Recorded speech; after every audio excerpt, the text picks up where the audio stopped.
పడ్డ డబ్బులు మమ్మల్ని వాడుకొని ఇస్తలేరు అంటున్నారు.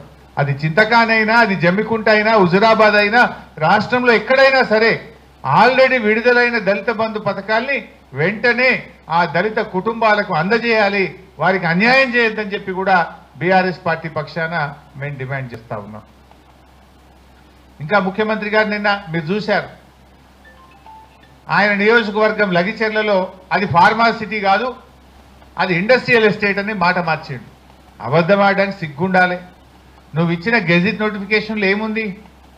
జూలై 2024 19 జూలై 2024 నాడు లగిచెర్ల ప్రాంతంలో ఫార్మాసిటీ ఏర్పాటు చేస్తూ నీ ప్రభుత్వం గెజిట్ ఇచ్చింది.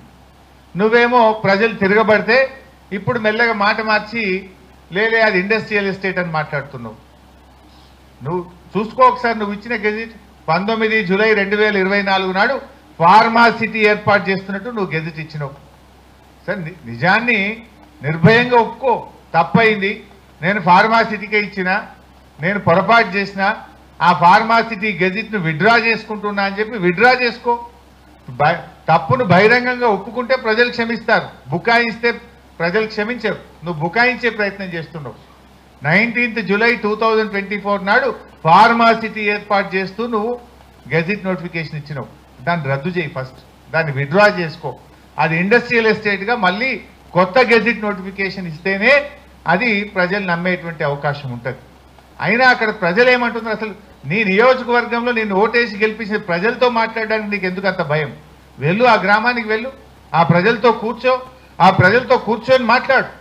పోలీసులను హంగు ఆర్భాటాలు లేకుండా ఆ ప్రజల దగ్గరికి వెళ్ళు, ఆ ప్రజలతో కూర్చొని మాట్లాడి వాళ్ళ సమస్యని పరిష్కరించు.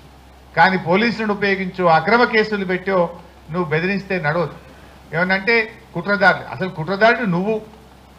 ఫార్మాసిటీ పెట్టి ఇవాళ ఇండస్ట్రియల్ ఎస్టేట్ అని మాట మార్చిన కుట్రదారుడు నువ్వు. నిజానికి ఇవాళ నువ్వు తప్పు చేసినావు.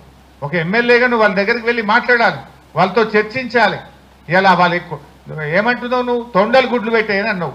అక్కడ మహిళలు పిల్లలు వెళ్ళి బ్రహ్మాండమైన పచ్చటి పొలాలు చూపిస్తున్నారు. అంటే నీకు అవగాహన లేదా? ప్రజల్ని తక్కువ అంచనా వేసి అబద్ధాలు ఆడుతున్నావా? నీ నియోజకవర్గంలో ఆడ ఏం పంట పండుతుందో కూడా నీకు అవగాహన లేదా? తొండలు గుడ్లు పెట్టే నువ్వు మాట్లాడితే పచ్చటి పొలాలు వాళ్ళు చూపిస్తున్నారు. అంటే ఈ రకంగా నువ్వు అబద్ధాలు మాట్లాడడంలో నువ్వు డాక్టరేట్ పొందాలి. నువ్వు ఏదైనా అబద్ధాలకు ఒక యూనివర్సిటీ ఉంటే ఫస్ట్ డాక్టరేట్ రేవంత్ రెడ్డికే వస్తుంది. ఏం మాట్లాడింది మొన్నటిదాకా? కాళేశ్వరం ప్రాజెక్టు కూలిపోయింది, 1,00,000 కోట్లు వృధా అయిపోయినాయని గోబల్స్ ప్రచారం చేశారు. గోరంతలు కొండంతలు చేసి ప్రచారం చేసిండ్రు. నిన్న మొన్న ఏం మాట్లాడుతుండు? నిన్న మాట్లాడుతుండు ఆయన, కాళేశ్వరం నుంచి 20 టీఎంసీల నీళ్లు హైదరాబాద్ మంచినీళ్ళకి తీసుకుపోదాం, డిసెంబర్ 1st వీక్లో టెండర్లు పిలవాలంటుండు. మరి కాళేశ్వరం కూలైపోయి 20 టీఎంసీల నీళ్ళు హైదరాబాద్ ఎట్లా తీసుకుపోతా అంటున్నావు రేవంత్ రెడ్డి? నువ్వు మొన్నటిదాకా కాళేశ్వరం కూలైపోయింది, మొత్తం 1,00,000 కోట్లు నీళ్ళలో గంగలు కలిసినాయి అన్నావు. నిన్నేమంటుండు? కాళేశ్వరంలో అంతర్భాగమైన మల్లన్న సాగర్ నుంచి, కొండపోచమ్మ సాగర్ నుంచి 20 టీఎంసీల నీళ్లు హైదరాబాద్ మంచినీళ్ళకి తీసుకుపోదాం, తొందరగా ఎస్టిమేట్లు ఫైనల్ చేయండి, వారం రోజుల లోపల టెండర్ పిలవాలంటుండు. వారం రోజులనే.